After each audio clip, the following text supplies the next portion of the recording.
jobbed out. Every time I think about you, and I remember the nice, the nice memories that we had when we first met. I connect with the only week in Limnos that had no wind whatsoever. I probably taught 100 surfers that I was full week in Limnos, and there was no wind in none of the days. Nobody is believing me. Yeah, actually, I think that was the phenomenon of the whole summer.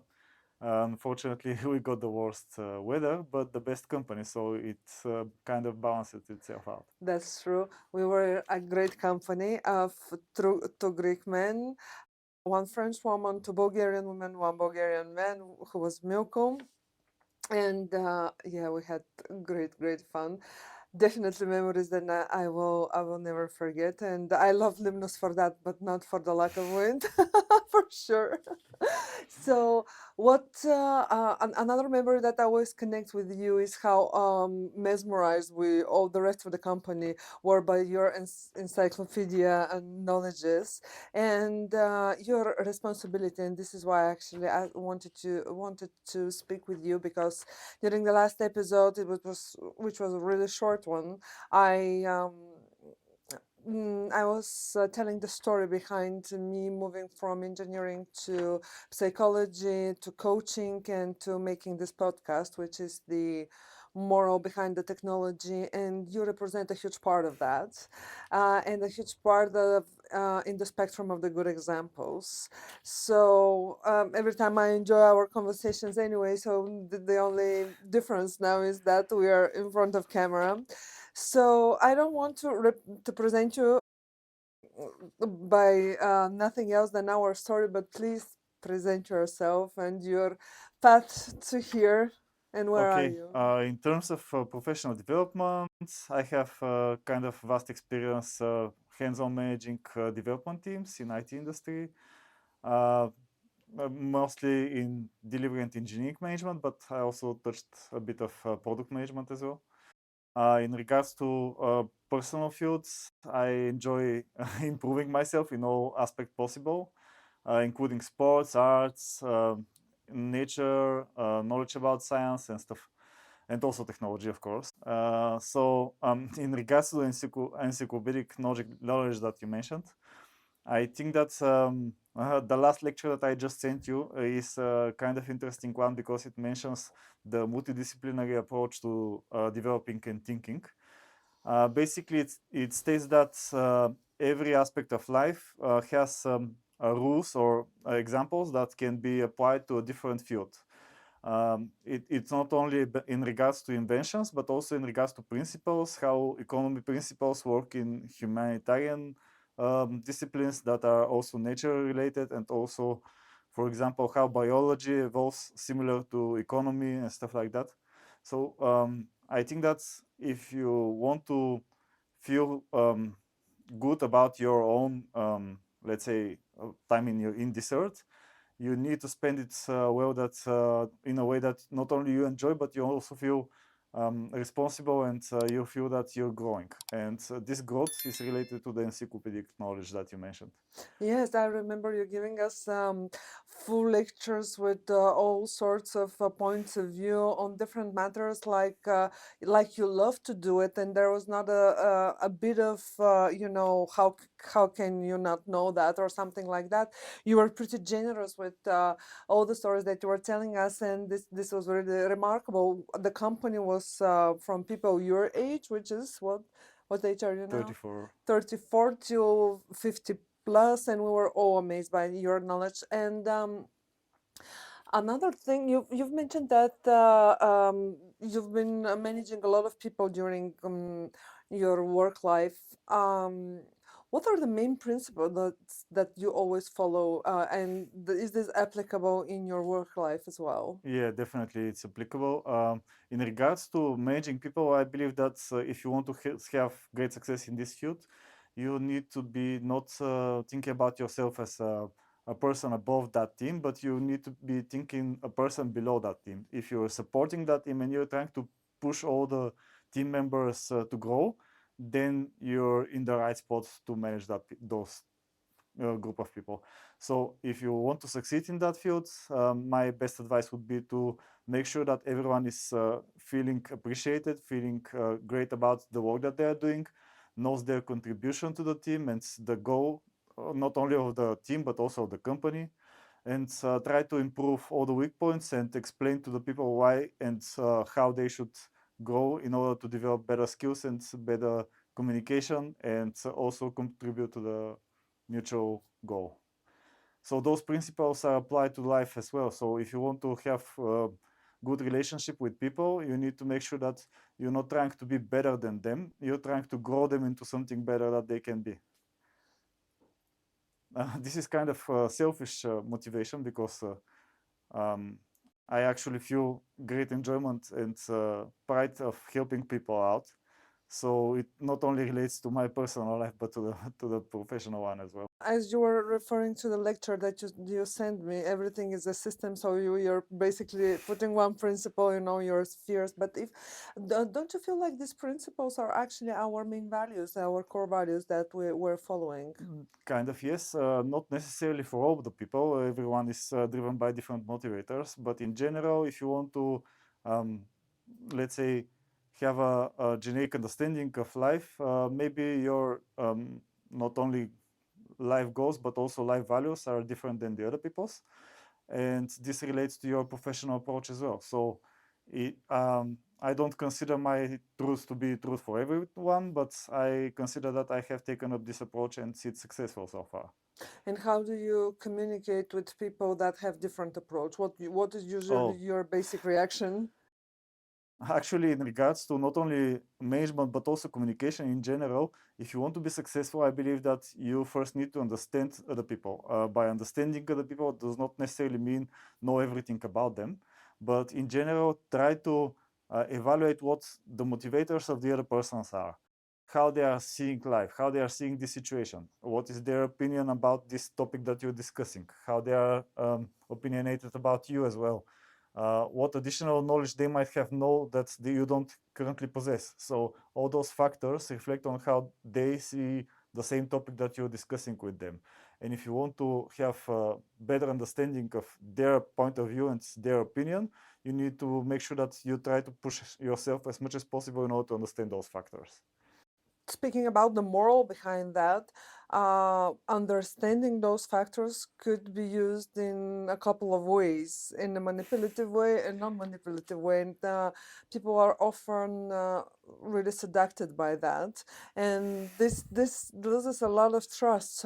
So how do you actually gain trust? Because that's like Yeah. Okay. So this actually relates to one of the conversations that we previously had in regards to what is what is basically difference between pushing people towards their goals and manipulating them. I believe that the main difference is your driven motivator. So if you want them to succeed, this does not mean that you have some idealistic point of view of the situation and stuff like that. For example, as I mentioned, that brings me personal joy. So it's basically a win situation for me.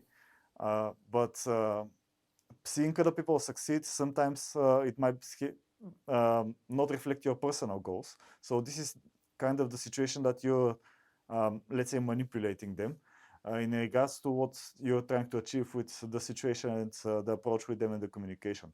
So if you want to make sure that this, let's say, discussion and interaction with them, not only a discussion, goes into the correct way, you first need to make sure that your goals are not hurting them in any way, and they're helping them grow and succeed better in life and in the situation in general.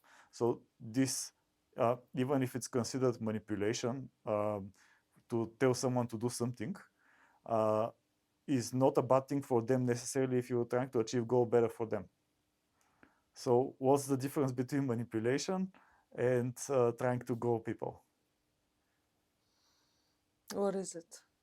So maybe in my personal opinion, the main difference is the results goal orientation. If you want to make sure that they're better in the end, then you're not manipulating them, you're trying to grow. Very often in life, though, mistakes and hurtful situations make us better. And Mm. how do you, in the situation where somebody would grow through a mistake and you realize that, how do you position yourself? Yeah.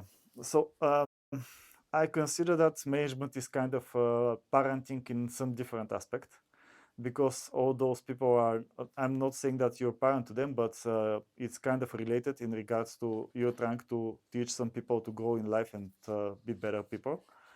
So if you're a good parent and you want to be better parent, you need to make sure that you don't overprotect your child. Right. So you need to avoid the situation that your child is so taken care of and so protected that they don't have any negative interactions. They don't know about the world. They don't know about the evil of the world. They have only positive view of the world. They don't. They're not prepared for bad situations. Right. So Like the this is, Sleeping Beauty. yes, exactly. So this is a very important part of life. So it is also important part of leadership and communication as well.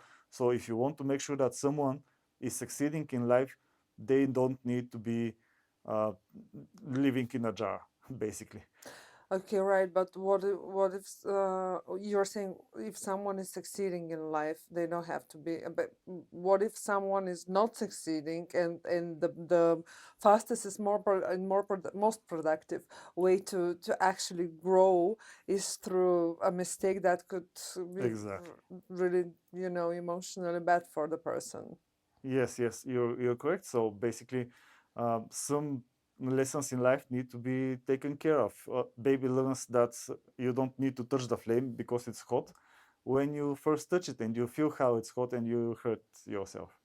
So basically, the only fear that is inbred as far as psychology relates to life, as far as I heard, that's only fear that you're born with is that of height, and this is not related to any experience. So everyone has fear of height in their default behavioristic, Oh, wow. let's say, neural network. Everything else is driven by your own personal experience.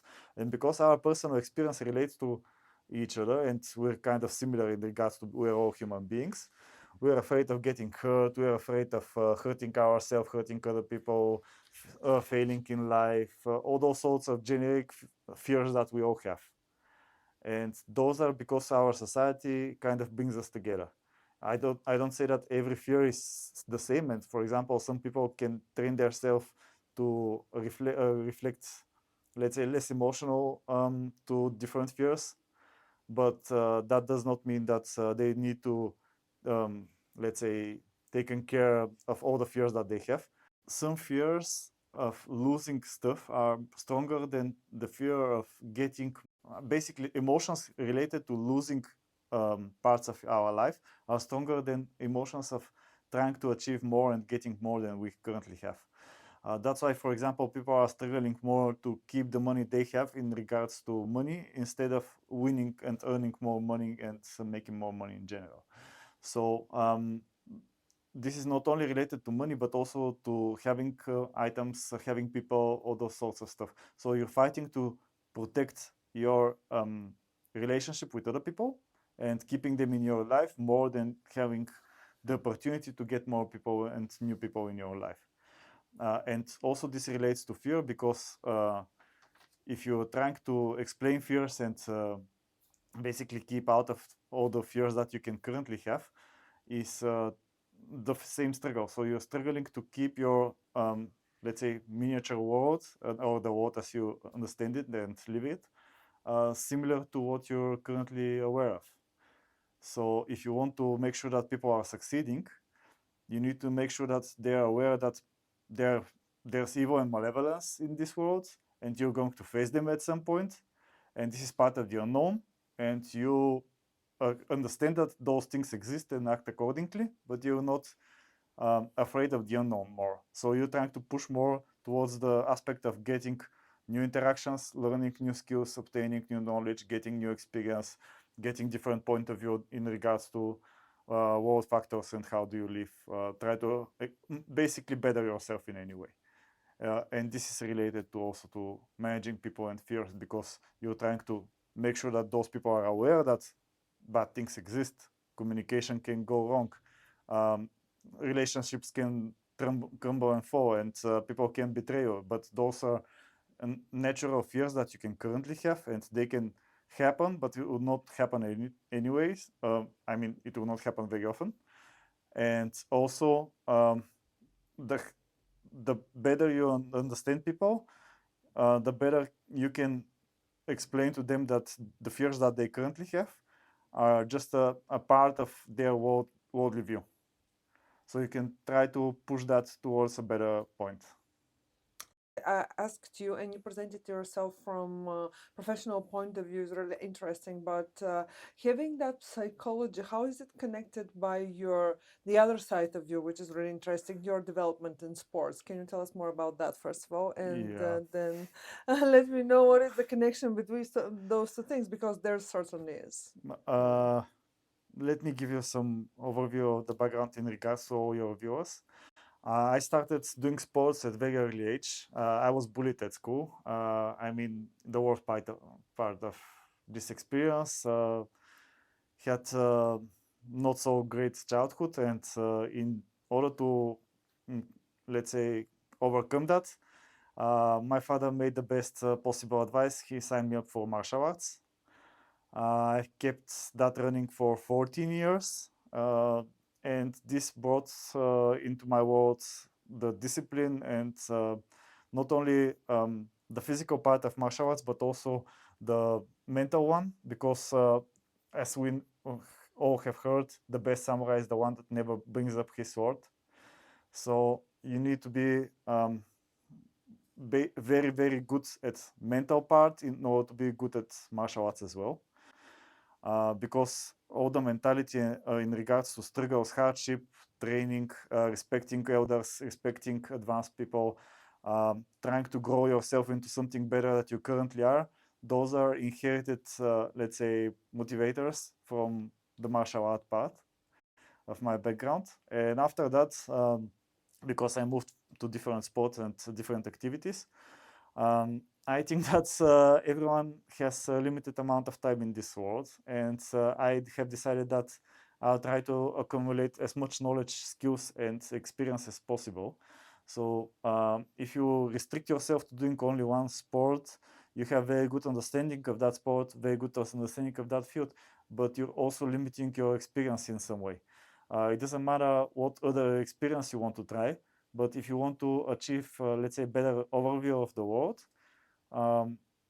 activities, not only physical ones, but also art and other activities can teach you in regards to how people are viewing the world and how they are understanding it, not only the activity itself. So, for example, if you're doing painting in your spare time, this can teach you on how to perceive the world, how to perceive colors, how to perceive form, what people are considering beautiful, how beauty reflects to the culture that you currently have and your background as well. Also, your current experience in regards to what you perceive as beautiful is different than other people. So all those lessons can be learned through that activity, not only the art of painting itself. This is also true for all the sports. For example, if you want to do, let's say, surfing, you have all the knowledge in regards to winds, weather, how wind is reflected through the temperature, how temperature also reflects the waves, what is the relation to the wind and the waves and the current temperature. How do you perceive the wave? What can you expect from the water? How do you feel about the water? In regards to failures, because you're going to have a lot of them when you do sports. Basically, all those points that you're learning through the activity are also helpful in different aspects of your life. So this is, let's say, a school in different way to obtain more knowledge and skills in regards to different activities. Right, and what is the story of your sports up till now? You started with the martial arts, and then Because of my background, I was kind of proactive and really skinny guy. In my teens, I started doing some gym activities to gain some muscle. After that, I've done some marathon running as well. I've done some other sports in regards to boards and not not with that many with boards. Uh, so I try to do a lot of activities, not because I want to switch them all and I'm not happy with the previous one, but because, as I mentioned, my time is limited and I'm trying to fill it up as much as possible with different activities. And all the things that I previously did and I'm no longer doing that as often, I still enjoy, but I don't have the time for everything. And I believe that in the learning phase, when you're growing faster than, let's say, once you're advanced, uh, you get a great understanding of the knowledge and the skill set that you require to do this activity. And basically, that is also why people are, let's say, afraid of doing something and starting something new. It's the exact opposite of what I've mentioned. They are afraid because they don't want to feel failures. They don't want to feel that they're incompetent, all those sorts of scary feelings. They are basically building up on them, not in direct way, but in indirect one. And there's a lot of dropouts that do try to do some activity, let's say some sport, for example, let's say surfing. They do it for a week and they see that they're not good at it and they don't push enough to go through from beginner to advanced. And this is only because of their fears that are building up in them, and they don't feel competent enough doing it, and they don't understand that you're going to be incompetent in order to get to the competent part. And this is something that you learn doing a lot of activities. And it's also relatable to knowledge and skill in business, knowledge and skill in communication, knowledge and skill in work life as well. So you're going to start incompetent in any activity that you do.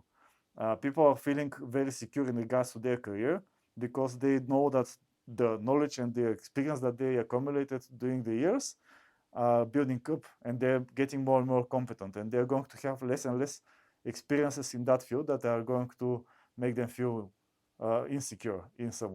Do you feel like there is a phase where you have to actually think about what would be interesting to you? You know, Oh, because not every person is going to be passionate about wing foiling, yeah. or kiting or anything. Uh, So there's a story that I always enjoy telling. It's kind of emotional one, so I'm not sure how well I'm going to represent it, but let's try to explain it. So I started doing kite surfing because my brother is doing it, and I heard from him that it's a really cool experience. And I was kind of skeptical about it. I've never done a lot of activities that require equipment. I mean, lots of equipment that you need to store, because I was kind of hesitant about storing all the equipment, taking care of it, and all those sorts of stuff, because I've had previous experience from different sports. And I also had my fears that my brother is trying to be competitive with me in this activity, and I should not compete with him and stuff like that, and all the general fears that someone can have, not only those that I mentioned. yeah, And I was kind of skeptical, but I decided, okay, let's give it a try, because I'm in this place and time, and the let's say conditions are good. So let's just do a couple of lessons, see how it goes, and after that I'll decide.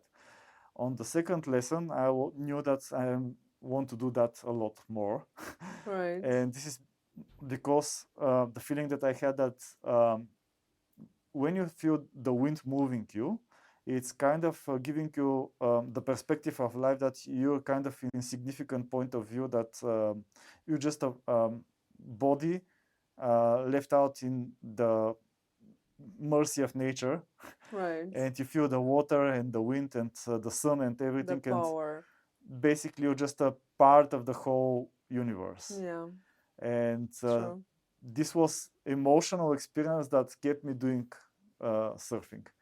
So in regards to not everyone has the same desires to try this and that, I would encourage everyone to try different activities that they don't feel that they are for them.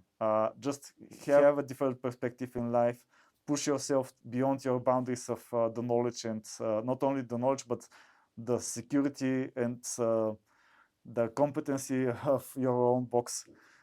Try to think outside of the box is kind of a cliche word that I'm trying to avoid, but in general, the world is not what you're seeing. The world is only seen through your experience and your point of view. So you need to do the best that you can to push outside of To challenge your, yourself. yeah, not only challenge yourself, but also try to not limit yourself towards your current understanding, like, oh, I should not like that, I would not try that, I'm too old for that, or too young for that, or too skinny for that, or some sort of excuse that you're giving yourself.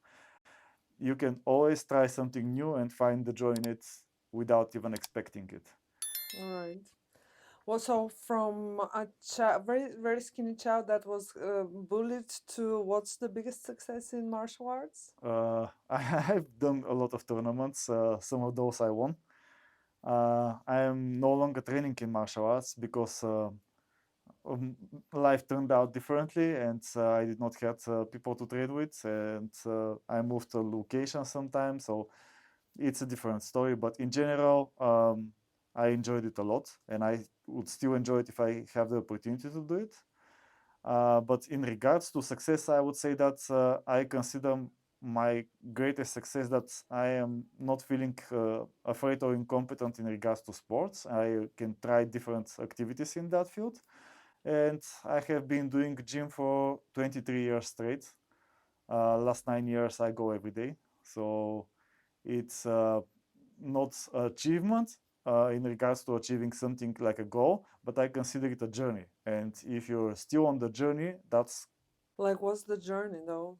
the journey is bettering yourself in every way possible. And how is the gym helping? You have one, let's say, vessel in this life, and this is your body, and you need to take care of it. And by aging, you're not going to get any better. Right. So if you want to make sure that you're aging good and not only having health issues and stuff, you need to make sure that activities are part of life, because your body basically does not, I mean, in regards to culture, science, technology, all those aspects of life, we have advanced tremendously in the last couple of centuries. In the last century itself, technology brought us such amazing things that if you explain to a person 100 years earlier, they would not even be able to imagine, like having electricity in every home, having the knowledge of the world given in your, let's say, device that you bring in your pocket, having even hot shower. This is something that most of the people would not be able to imagine 100 years ago. Yeah. So all the aspects of technology and civilization, they have advanced tremendously. However, your body needs a lot of not only generations, but also time in regards to millions of years to evolve. And your body have not advanced that much compared to the prehistoric men living in caves and hunting animals.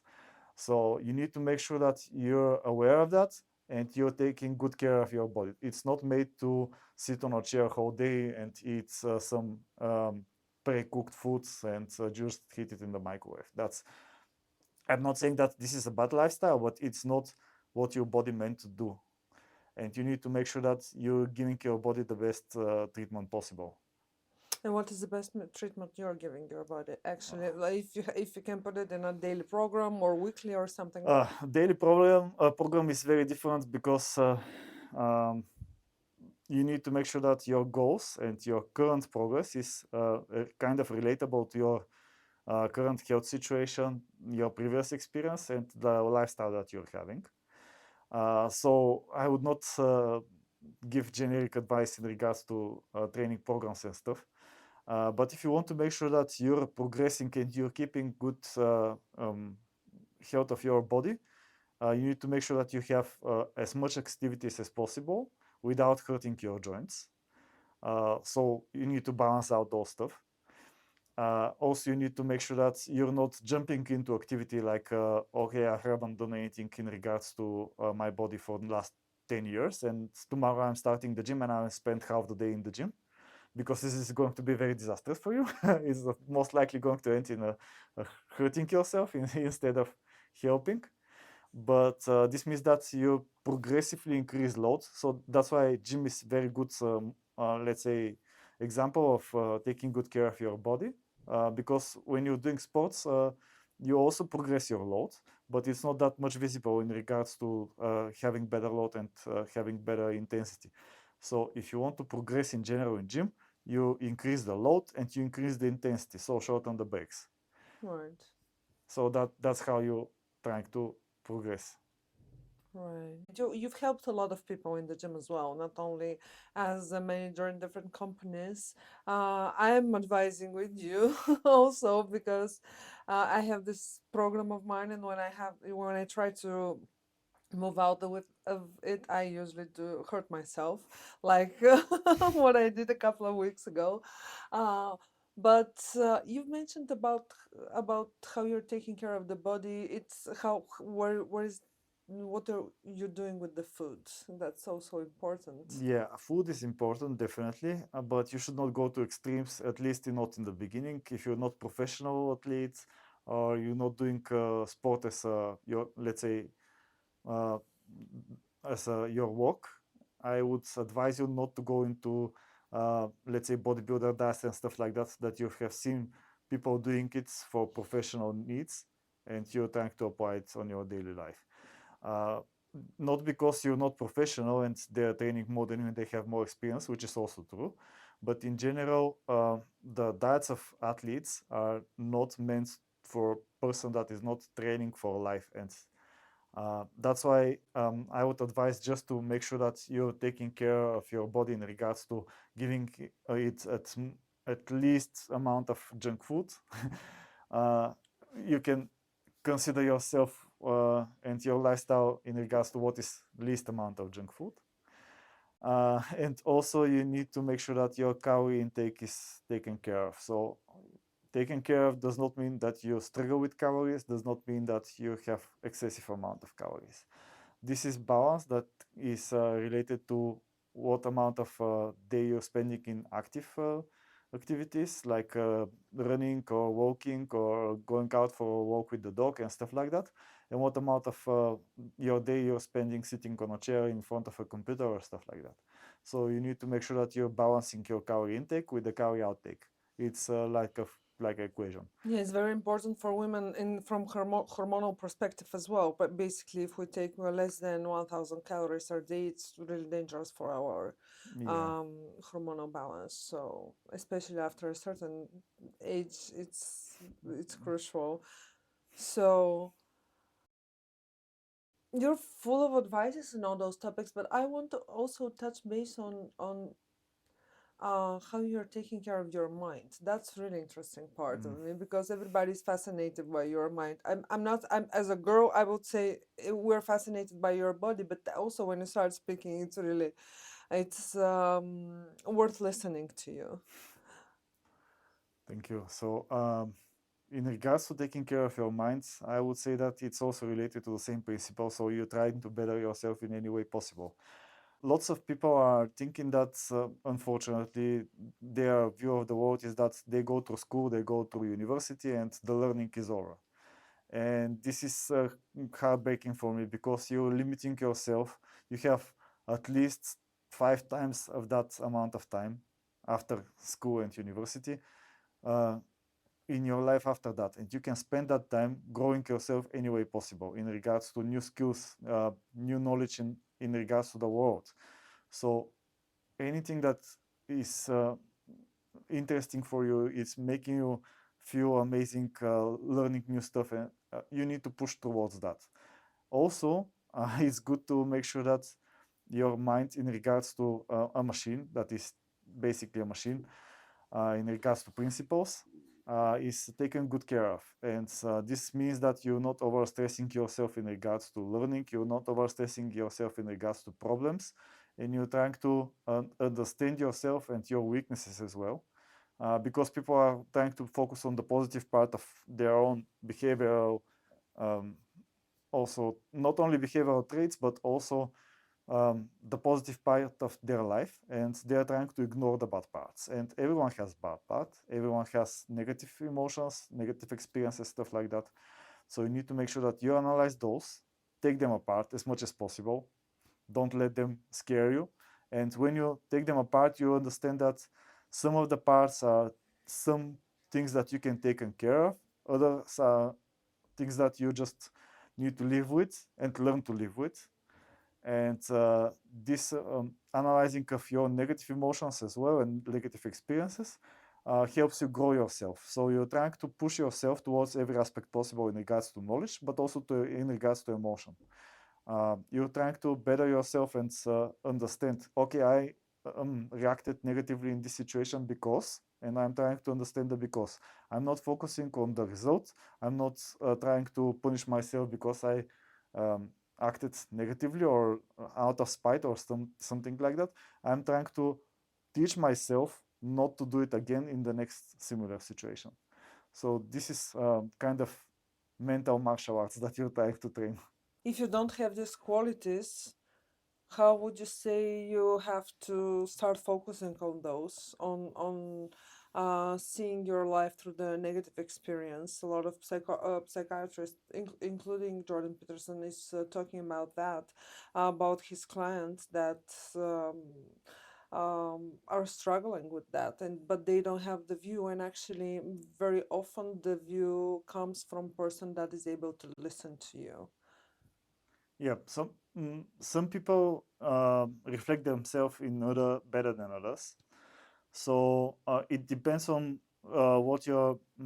I don't consider myself an expert in regards to psychology, but in general, as far as I heard, um, the agreeableness specter is the thing that you can basically measure in people, and Yes. according to that agreeableness specter, you can uh, put people into groups. One is kind of people that are seeking interactions with others, and they are the more agreeable ones, and the other ones are, let's say, less agreeable people, which is not negative, instead, despite my words. And those people don't caring that much in regards to how the people are going to feel. They are trying to make sure that they have their way. So if you want to, let's say, grow yourself in regards to this approach of having all the aspects of life, you can do it in both ways. You can try to approach people that are better than you in some way and try to learn from them or have at least interaction with them and see how they are solving those issues and how they are solving uh, also not only how they are solving but also how they are trying to explain you how they see the world. And if you are that kind of agreeable person that is better in interaction with other, you're more extrovert, you have the need to communicate with people, go that way. I'm 100% for whatever works for you. I'm kind of in between, but I think that I'm a bit more towards the person that can sit on its own in a dark room and think about what happened and reflect on itself. And I don't, it's not that I'm not enjoying interaction with people, but I don't consider it as much as helpful for me personally uh, in as sitting and analyzing the situation on my own. How do you make your conclusions out of that? I'm not very picky on words in general, but the word conclusion comes from the idea that you conclude something and you finalize it. So it feels like you're finishing something and you're done with it, and that's all.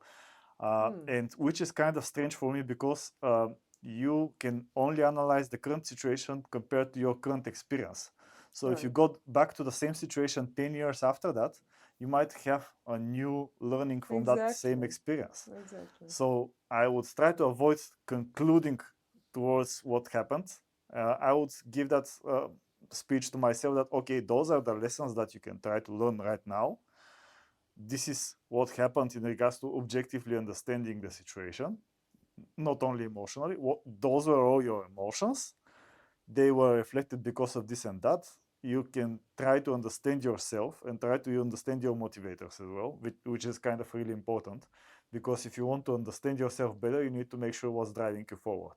You need to make sure that you understand not only what are your motivators, but what are your fears, how do you reflect in different situations, also how do you interact with people, how they are driving your gears. Do they, um, let's say, have a vote inside your internal talk?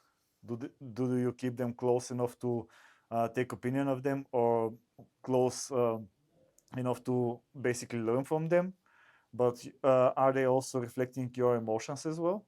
And are you hurt from just getting negative opinion about your idea from a person that you considered wise and close to you, and you feel, let's say, negative about that?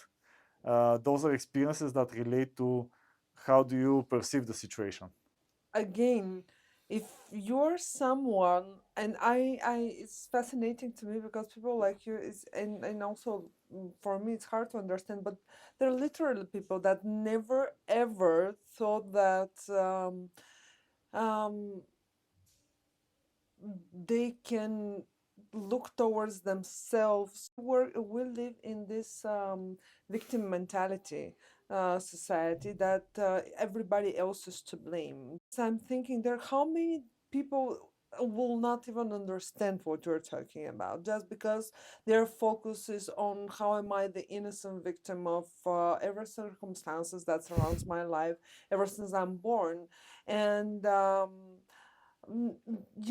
find these people to be much more aggressive and much more. They're by far in the spectrum of disagreeableness. Speaking about this trait, but they also don't have the understanding. Have you managed to help such kind of people? Have you managed to because when you were talking about helping people, I was thinking about the book of Jordan Belfort, actually, The Wolf of Wall Street, and his book about sales, which is The Way of the Wolf, is the title, and he is. Separating four different type of customers, and the first type is the ones that you should not have to do with them like whatsoever, because it's a complete waste of time. um, are they in the helpful spectrum, people like that, and what makes them this way? Yeah, so there are all kinds of people. I actually agree with the understanding that you can't help everyone. There's a really wise saying that you can bring the horse to the river, but you can't make it drink water. So you're trying to help the others as much as possible in regards to your own effort. But in order for them to be helped by you, they also need to make sure that they're doing the effort themselves. So, for example, I helped a lot of people in the gym as well, and they are kind of progressing well. And after some time, something happened, and because they don't have the conviction that this is the way of living for them, and they don't understand the importance of taking good care of their body, they degrade and they go back to the place that they were once. So this is not a failure in regards to your effort because you've done everything that you need to do in order for that person to succeed. This is just a situation. So it's good to understand that you can't help everyone. It's healthy for your brain because if you torture yourself, oh no, I haven't been able to speak with that person, influence it in a better way, or basically help them grow. This is going to torture your mind in a way that it's not necessarily healthy for you. You need to understand that some people are better in regards to taking advice. Some people have better experience in regards to life and taking advice, and some people are kind of really aggressively disagreeable. So you're going to have interaction with those people, and it's the same as understanding that you can't help everyone is the same as understanding that in the world not everything is good. So I'm not saying those people are bad. I'm saying that you can't basically influence everyone. If you were able to influence everyone, it's most likely the definition would have been God or something like that, because Or only an ice cream? yeah, yeah, only something divine as ice cream can basically influence everyone. I'm actually thinking about a good saying. I think it was some sort of Asian saying that one day a person decided that he needs to change the world. So he fought really hard to become an emperor, and he understood that even if he is an emperor, he can't change the whole country. So he decided that okay, um, if I'm not changing the whole country, at least let me help my village. So I'm become a mayor of the village, and they thought about it and they decided that after some experience, they learned that even if you're the mayor of the village, you can't help everyone in the village. Then they shortened their goal and they decided, okay, let me help my family and my close relatives. So I'll try to become the best head of my family as possible. And so they struggled for that, and in some time they realized that um, shortening and shortening more and more and more your, let's say, perspective. In the end, you understand that you can 100% certainly help only yourself. Everything else is kind of subjective and dependent on chance and other people. So if you want to change the world, you need to focus on yourself the most. And after that, do the best that you can to help your close people, community, people around you, all the people that you interact with, and as much as people as possible. And the best that you can does not necessarily mean that you're going to succeed. Job out. You have in your team somebody that is totally disagreeable and inheritant, let's say, or you just got with a different impression from the interview, and you have such a disagreeable person. And Yeah. have you had that experience? I had that experience a lot actually, because as I mentioned, my understanding of the world is that you can't help everyone, so you Right. can't influence everyone. I'm actually, let me tell you a good story about it. I had a business competition in regards to writing business plan and defending it in front of potential investors in my first year of university. And my business plan was kind of weird one, because my product was custom-made watches with parts that are selectable. For example, you pick what your leash is going to be, what type of material, what type of color, all those sorts of stuff, and you make custom-made watch that we produce for yourself. This is kind of a weird idea, but it doesn't matter that much. The main point of the Which story, year was that? first year of university, Which is which is 2008. okay. So yeah, so I'm sitting in front of this audience, and they are potential investors and people that are going to judge my business plan. I have all the planned accountancy and all the expected sales and margins and sales profits and all the numbers taken care of. And I'm super confident in regards to my idea, because it's kind of original, at least from my point of view right now, back then.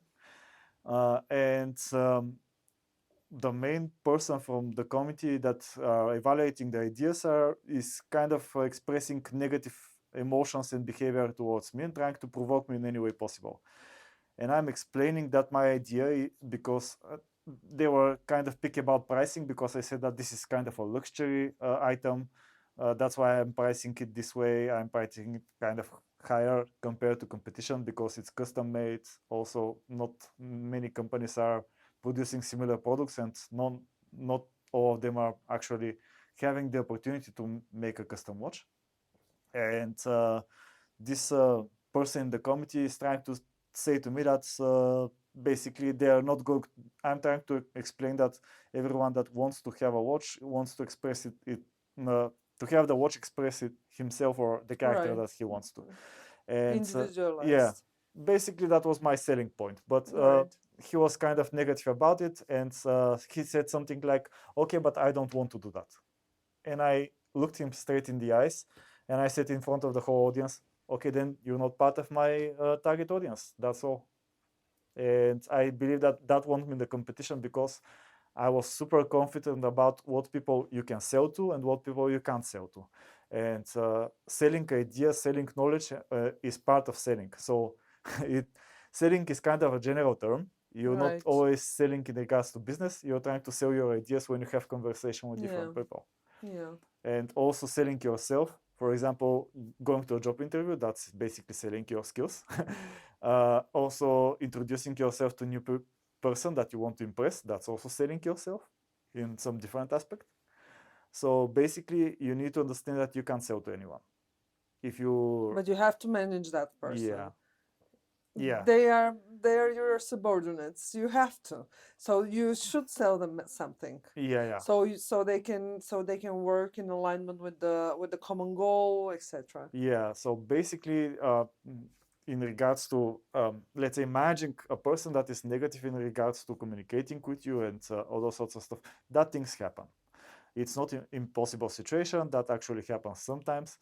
That does not mean that everyone is going to be like that, but you need to make sure that you have great understanding of what is possible in regards to discussion and what is possible in regards to working with that person and what is possible in regards to growth.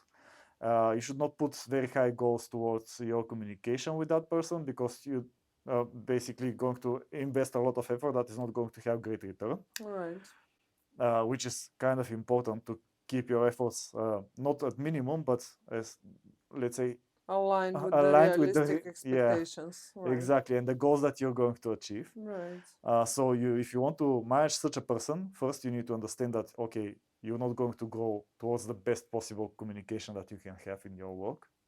You're not going to be able to influence that person as much as you're going to have, let's say, influence over some agreeable person that is very happy working with you and Yeah. have, let's say, a positive experience about your communication. But you need to manage them. So if you want to manage them, first you need to align very clearly with them, not only with you. Sit together and explain to that person that, okay, those are the business goals, not my goals. We need to achieve those goals.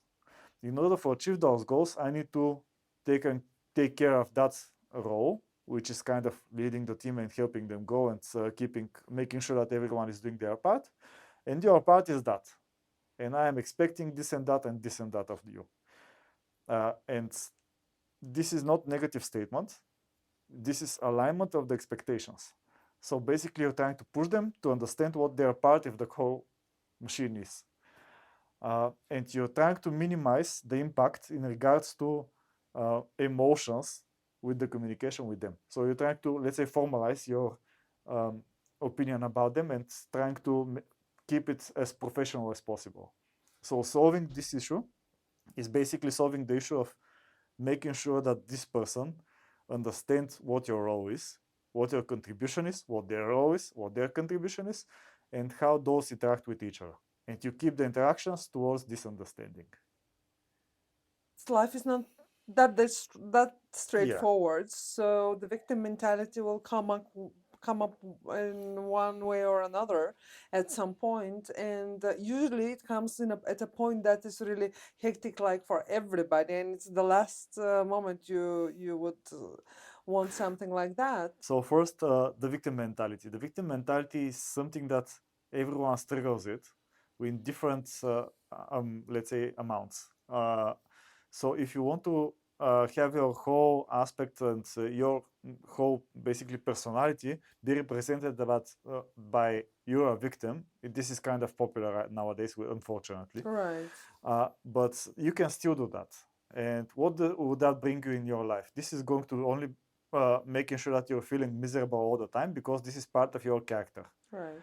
And this is not going to, I'm not saying that this is not possible, but you should consider if you're in this situation, is that helping you? And most likely it's not helping you. And if you want to change that, you need to make sure that the victim mentality is not something that you cling to. It's something that you understand. Everyone is a victim in some different way. Some are more victim than others. Some have better starts in life than others, and all those sorts of stuff. But bad thing is going to happen to anyone. Not even, let's say, the peasant and the king are not protected by a victim, by a, let's say, malevolence. So being a victim. And if you want to, let's say, keep it as your main personality trait, that's up to you. But in general, this is not going to bring you joy and happiness in life, because your joy and happiness depend on not focusing on good things and evaluating what is your current situation, what bad things happen to you, and just not only treasure the good things that you currently have, but also try to expand that list. Usually the victims, they don't know that they're behaving like that, and if somebody that is realizing that next to them, being their manager, their colleague or somebody, sees that, what is the correct approach? What if you see that if that changes in that person, they have a lot of potential for so Yeah. many things and progresses? What are you doing?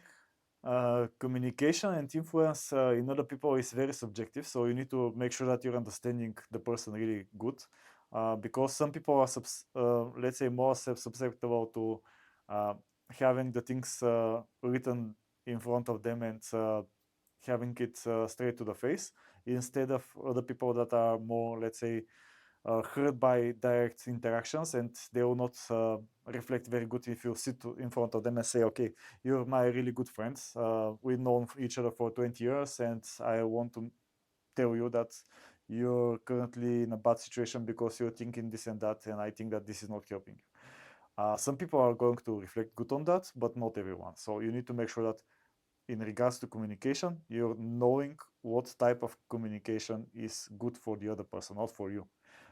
And you adjust your communication style towards the other person. It's kind of Right. being really flexible in regards to what they are expecting of you, Yeah. and what you can actually use to influence them in a better way. And if this is a work environment, this is not someone in your personal life that you know for 20 years, it's kind of hard to evaluate what they are currently expecting and what they are communicating. So that's why if you want to influence really strongly someone in a better way, you need to make sure that you understand their motivators. And if the person's motivator is, let's say, feeling secure and keeping it all in the same place and not getting outside of their comfort zone, then you need to make sure that you're touching really carefully in regards to their comfort zone, what they are considering good in regards to interaction, and try to explain to them, even if it's not direct explanation. So you might not say it in a direct words, but okay, why don't you try this task? And I am, because I'm distributing tasks in the team, I can give you a task that is more related to interacting with other people, interacting with more positive people, making sure that you're doing some work that you're actually feeling more interesting towards your own set of knowledge and your own set of skills in regards to growing your set of knowledge and skills, or actually you have really great passion in that field. So I'm giving you more tasks that are more complicated if you like solving puzzles and learning how to solve them. Or I'm giving you, because you're not that focused in regards to growth, you're more focused in regards to safety and security, then I'm giving you tasks that you're more familiar with, so you feel more at ease. And I'm trying to make sure that your communication and your interactions at work are focused towards your goals and towards your understanding of the world, in order to make sure that you're not feeling hurt. So if you're, let's say, someone that is keeping themselves the victim mentality, you need to make sure that interacting with that person, you're not forcing them out of their comfort zone, but you're making sure that they're growing slowly towards different mentality that is better for them. In this growth can be done in different ways compared to different interactions in regards to the person and their motivators. And if you don't understand the motivators really well, you can try to use generic ones. For example, every person has two really great motivators in themselves. One is greed and the other one is fear. They kind of sound negative, both of them, but you can flip them over. So in regards to greed, you can have the greed for better um, interactions with people, having better life, having better skill set, feeling more secure, feeling more appreciated, all those sorts of things. You can be greedy towards those, and they are not negative emotions. And also fears. You can have fear of failure, of course, everyone has that, but you can also have the positive motivator of understanding what is a bad situation and fearing that you can get to there. So you're avoiding it as much as possible. You have very good understanding about the psychology of the people by spending that time that you're telling of talking with yourself, of focusing your inner dialogue through analyzing different situations, looking at from the bad side, etc., etc. Your point of view towards the other people also aligns. At the same time, especially in the IT business, in all the engineering based businesses, a lot of managers that are being appointed for the role are being appointed for their technical knowledge more. And when it comes to people skills, they're not that good. So there comes the trainings and all of that. Um, what would you advise such people to that are with that they see that they don't have the people skills and they have to develop them because obviously they're good for that role and they've been chosen not by accident for the role, let's say. What would you advise them?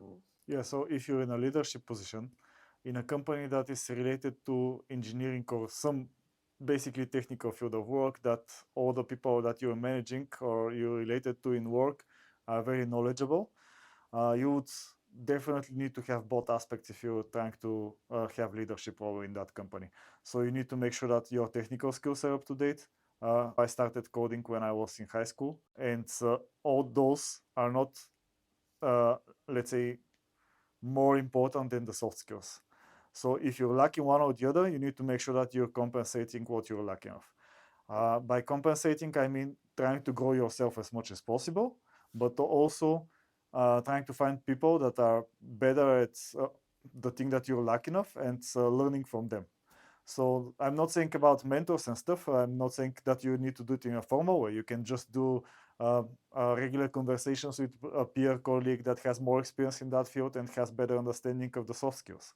Or if you're having technical struggle, you can have discussion with the most senior engineer that you're working with, and they can understand how they would have solved that problem, and they can advise you on the better understanding and better solution in that regard. So all those interactions can grow you into better leader in that position. So if you want to make sure that you're growing, you need to make sure that you have both aspects. If you want to manage people, you definitely need the soft skills, but you also need to have really good understanding of what the work that they are doing. This is not because you're going to do the same work, definitely not. Actually, I consider a great, let's say, mistake that companies are doing, that they are forcing management to be technical person. They need to have great technical understanding, but if you want to make sure that they're not just a better substitute for the engineers, you need to make sure that also they have the soft skills, and also they are not considering themselves an engineer. Why is that? Because I can code, but I would not want to say to any of my engineers from my team that I can do their work. This is a terrible situation, and they need to make sure that they understand that I would not be able to do their work. I mean, in regards to the same skill and same amount of time. Of course, I can sit and code the same task, but they do it regularly. I understand that they're professional in that, and this is their role, and they need to focus on that. What my role would need to be is making sure that everyone feels safe and comfortable. They are growing towards skills. The mutual goal of the team is taken care of. All the interactions and the dependencies of the team are also taken care of.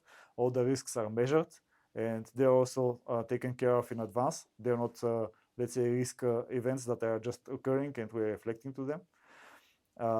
I'm not saying that you can plan all the risk, of course, but in regards to managing really competent technical people, you need to make sure that you have both skills.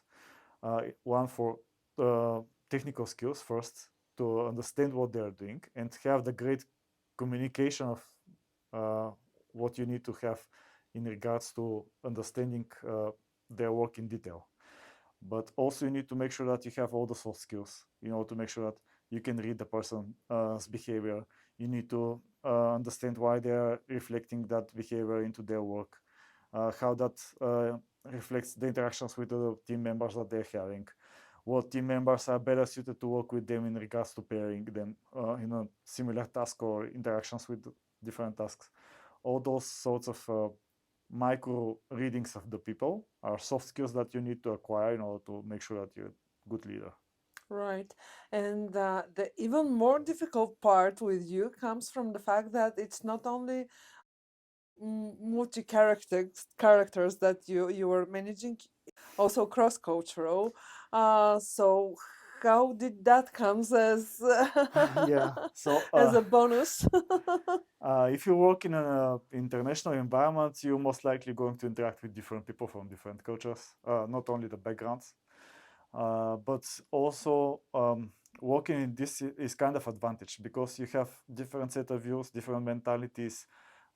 Every not only culture but also background is different in regards to interactions and the expectations they have in the work fields, in expectations they have in regards to interacting with other people. So you need to make sure that you have that in mind. Not only when you're hiring new people in regards to are they a good cultural fit towards the company, but also when you're trying to make sure that the team is all the cogs in the machine are working and everyone is doing their part and the team is performing the best way possible. So if you want to achieve that, you need to make sure that culture is something that you have in mind when you're having interactions with other people. Not only interactions in regards to leadership, but also interactions with other engineers from different fields and all those sorts of stuff. So, for example, you need to make sure that people that are more agreeable are working together, and people that don't like a lot of social interactions. For example, let's say some Asian cultures are like that. They're focused on their job and their actual output of their job. They need to have a better suited environment for them. So they can't kind of cooperate with someone that is trying to have people interaction when they're focused on technical outcomes. So what would you say is your most interesting example in managing multicultural teams?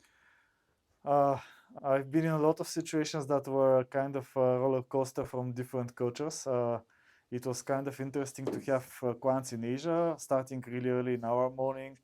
This is not their morning, it's afternoon, but you start with Asia, then you work up until noon with Asian people, early morning in most Eastern Asian countries. After that, I have some engineers in China. I'm communicating with them, some Chinese clients as well.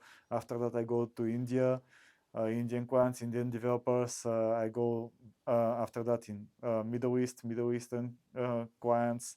Also, they have different cultures, so you have different working days. You need to take that into consideration when you're working with those people. Also, when you go to Europe, most likely this is the culture that you're most familiar with. This is kind of okay, but after that, you need to make sure that the European developers are working good with the Latin American developers that you're Right. currently hiring. So it's kind of a multicultural interaction through whole day. So you need to make sure that the team is considering not their culture superior, but the team's culture superior than theirs, and they are seeing the advantage of communicating with different Right. people and taking the best part of it. I know you have a special thing for Asia. Probably everything started with the Yeah, martial arts. yeah. So not only martial arts, but I have some background in regards to researching Asian cultures and having better understanding in regards to their view of the world, their ways of communicating, different types of management that they're applicable there, way of working, because their progress of Asia is evident, not only because they have a lot of people, but also they're progressing in regards to bringing people out of poverty. China has done that more in the last 20 years than most of the world has ever done in the last 100 ones. So What it's, do you mean by that? What exactly did China do? I mean, in regards to economical Growth. growth, and not only economical growth in regards to the country, but the standard of the people as well. More people are having better suited work environments, life environments. They're having better. Not I'm not only talking about economic view, but also bringing people together, working with them, and stuff like that. So I have tried to research that as much as possible. Try to understand different cultures. In Asia, I see a lot of, let's say, ancient cultures like China that I mentioned, that have a lot of background that is interacting with their current situation.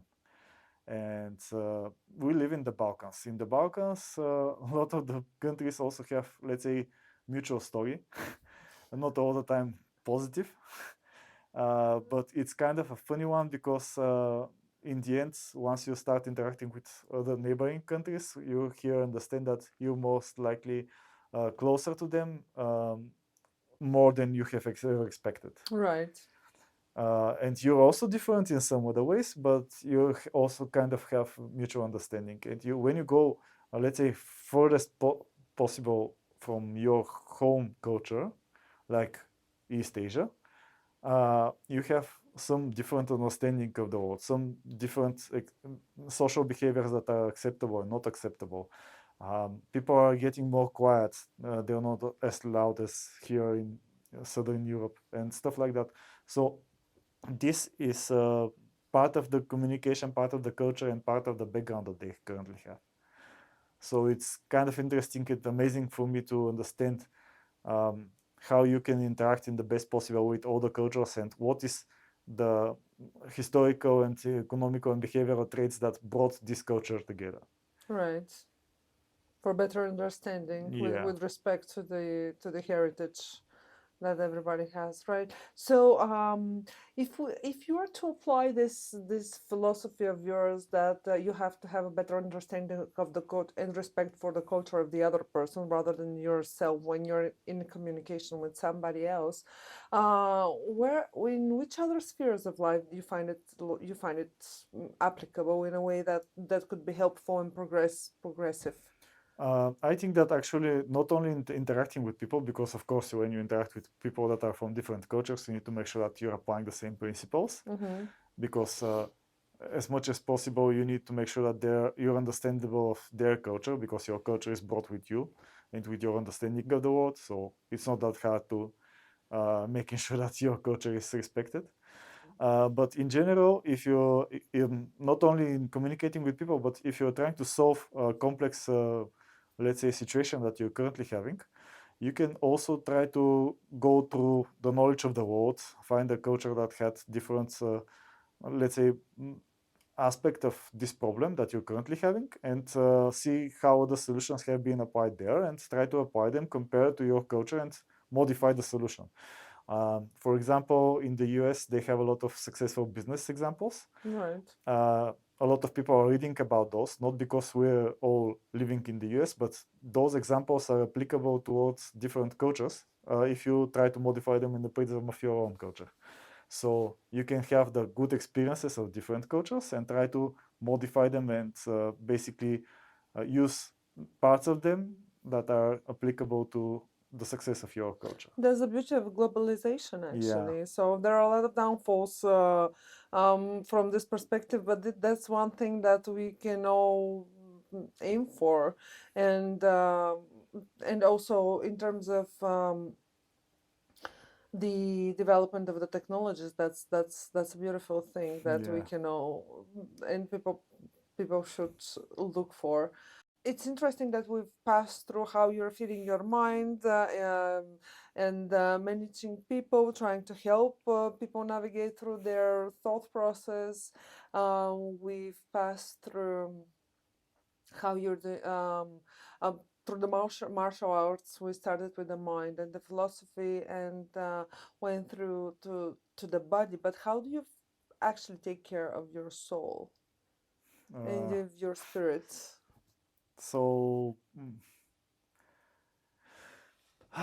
philosophy is a deep science.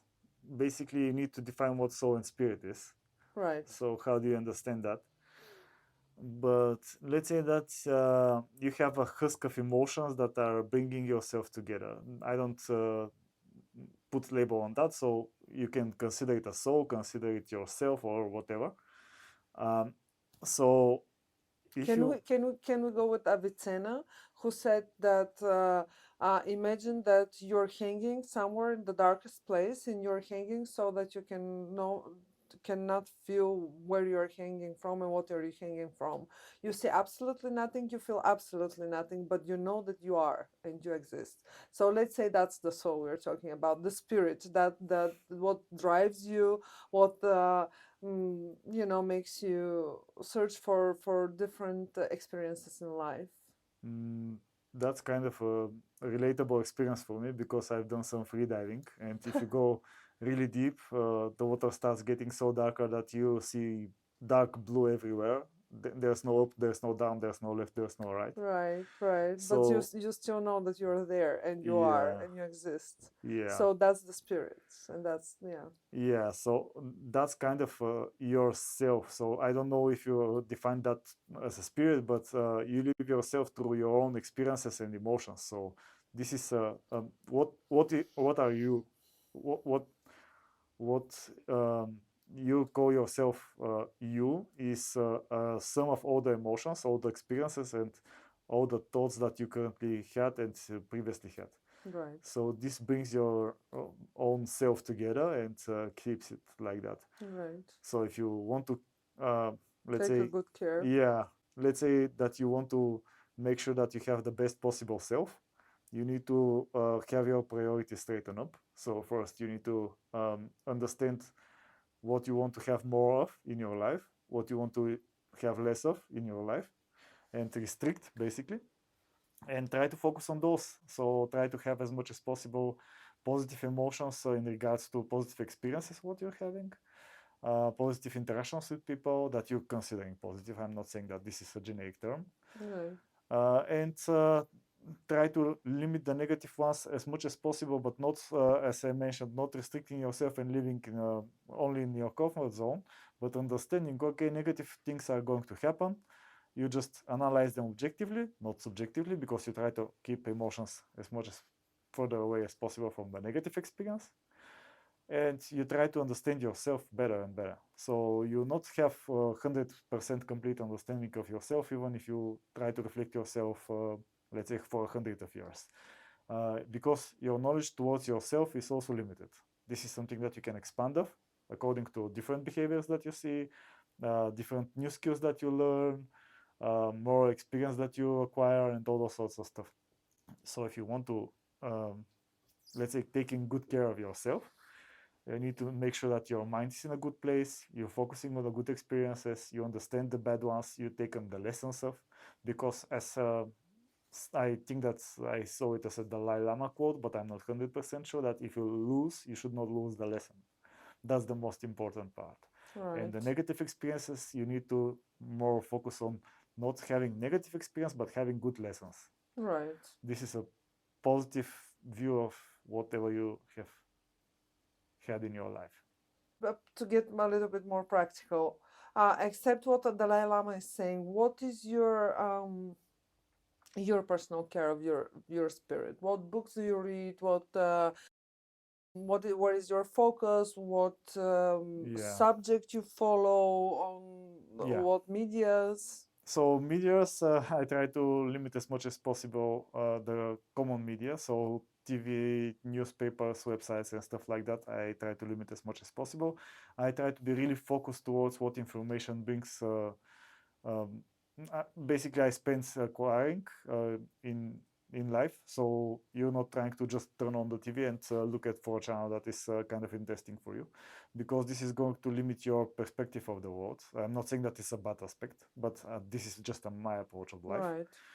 Right, So I'm trying to just consider myself an adventurer in regards to new knowledges and new skills, and I'm trying to find things that make my mind grow.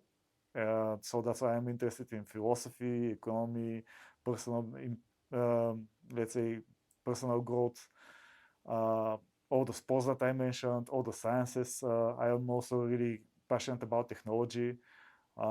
Those aspects are very different aspects of life, but they all have lessons towards your goal. And if you want to make sure that you are growing, you need to make sure that you're focusing on the things that can make you grow and not spending time in your comfort zone and, let's say, reading the same idea in 5 different books. mm-hmm. It's not going to be unpleasant, but it's going to be super pleasant because you like hearing that idea because you already acquired it. Mm-hmm. But try to challenge your mind more, and you're going to have better results, I think. Okay. By challenging your mind, the best way to challenge your mind is actually to keep straightforward and look in the eyes the opposite of what your conviction is. Sometimes you need to do that. Yes. How do you do that? You should not make it a common practice, because if you're only challenging yourself and only doing the let's say the most opposite of your own views, you're basically expressing behavior that you're not liking, and you're not going to have love towards yourself. So you need to make sure that you have that experience, but you're also limiting it towards the lesson. So if you want to have that, go ahead, do it. Do something that you don't like, do something that is challenging for you and stuff like that. But in general, I'm trying to not putting labels on stuff. I'm trying to keeping myself positive about any new experience, and that means that the whole spectrum is infinite. So you don't have anything that is beyond your opinion. I'm not saying that my opinion is correct. I'm saying that my current experience and my current knowledge led me to the belief that I'm expressing. And if you can grow me towards your opinion and it's the complete opposite of mine, I would gladly join you in that adventure, because it's Right. going to be an adventure. Right. So you're grabbing every opportunity to learn something new, basically, Yeah. and to gain interest in something new. So cool. That's a cool way to look at life and not limit yourself in every possible situation that you are just because you heard something that you liked, which is very, very, very common sense today. What is worrying you the most in the current world? Uh, yeah, most likely I'm worried about how our culture in regards to the culture of the world is more and more focused towards victim mentality, as we mentioned. I don't think that this is helpful in any way. I mean that everyone is a victim, of course, but if you're focusing on the negative parts of life, But why you're saying everybody is a victim? Of course. because you can't have life experience without negative one. You're going to have your heart broken. But You're going it's to your have relatives. focus. But it is the way we're defining things. You know, sometimes I can have my heart broken, but I could not. But I will not pity myself. Exactly. So you're not putting yourself in the victim mentality. And if you Right. kind of adjust to the victim mentality, you're going to focus on the negative experience. You're going to say to yourself, "Oh no, my mother died, and something terrible happened to me," and stuff like that. And you're going just to uh, push yourself over and over in the negative way and focus on the negative experience. And this is going to limit your interactions. You're going to limit your experience in regards to other aspects of life. You're going to have worse interactions with other people and stuff like that. And in the end, you're going to just put burden on yourself that is unnecessary, because you're going to have negative experience. You need to understand that. You need to go through it. Yes, you're going to feel terrible in some situations. You're going to go through that moment. Go through the moment. Learn the lesson. Continue onward. This is not the place that you're living. Life is not about destination. It's about the journey. Right. Isn't it frightening for you? And how does it go with you? This constant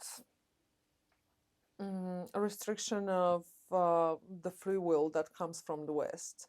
I don't think it would be ever applicable in the Balkans, but at the same time, I see things that um, m- make me hesitant about Yeah. that. But still, Uh, some cultures are trying to repeat over and over the same mistake, that they are trusting their life and their well-being in the hands of others. This is going to be true not only towards, let's say, Western or Eastern cultures, but also our culture as well, because I see a lot of people here waiting for the government or someone else above them to save them and make their life better. And this is kind of a victim mentality, because if you right, understand that no one, basically, you need to live with these words in your mind very clearly. You need to understand that help is not coming, you're on your own. This is the only way to build a raft and sail off from this deserted island that you're currently living in. right. Do you now that you're saying that, I'm thinking about the individualistic mentality of our culture, and I was wondering whether there is a culture in Asia that would ever have saying like that, because they're more incorporated and um, I mean they're more of a culture that works in teams because there are a lot. Yeah. Probably that's one of the reasons. But also because they have greater competition than us. So Right. it's kind of positive and negative as well. So if you want to, it's not about the culture, it's more or less about the mentality of the world. So current, let's say, global progress put some cultures into the negative aspect of waiting for someone else to govern your life or help you have better understanding of the information, keep you away from fake news and stuff like that. But this is basically you saying to yourself that you are not capable of handling all aspects of life and not capable of handling all responsibilities of life that come with those aspects. And you're trying to push off some of the responsibility towards others. And in the worst case possible, you're going to dehumanize yourself and keep the machine, regardless if it's AI or some government or whatever. I don't know how the future is going to go, but in general, something above you to say how you should live your life. And this is kind of the negative aspect of our current situation. A lot of people are going towards that point instead of thinking for themselves, trying to grow themselves, trying to do as much as possible on their own current situation, and trying to better themselves, of course. This has a lot to do with the critical thinking and the lack of it. And the lack of it. Yes. How not to lose the critical thinking? Oh, that's kind of a hard question because That's what they are. everyone is going to have some experience that is not going to be, let's say, 100% honest about their own, let's say, opinionation in that Right. experience. So when you are opinionated, you basically lose your ability of critical thinking, and you need to make sure that you are having the least amount of experience that you're opinionated, so you can have clear view of the situation, you can have more objective view of the situation, you put emotions as part of the picture, but you're not making sure, you're basically making sure that they're not governing you. I was finishing that book, which is The Subtle Art of Not Giving a Fuck. And and I thought of you when reading that particular part at the end, and I would really want you to comment it. The only way to be comfortable with that is to understand and see yourself as something bigger than yourself. To choose values that stretch beyond serving yourselves, that are simple and immediate and controllable and tolerant of the chaotic world around you. This is the basic root of all happiness. Yeah, actually, I think that the author was spot on this part because I do express the same opinion that you need to make sure that you are focusing on the emotions and lessons and the situation, and you're not focusing on the, let's say, negative part of the world, and you're letting your emotions guide your experiences. Right. So learn the lesson, go through the notion of understanding the situation, and grow yourself. And move on, yeah. Yeah. Right. Okay. Jobbed out.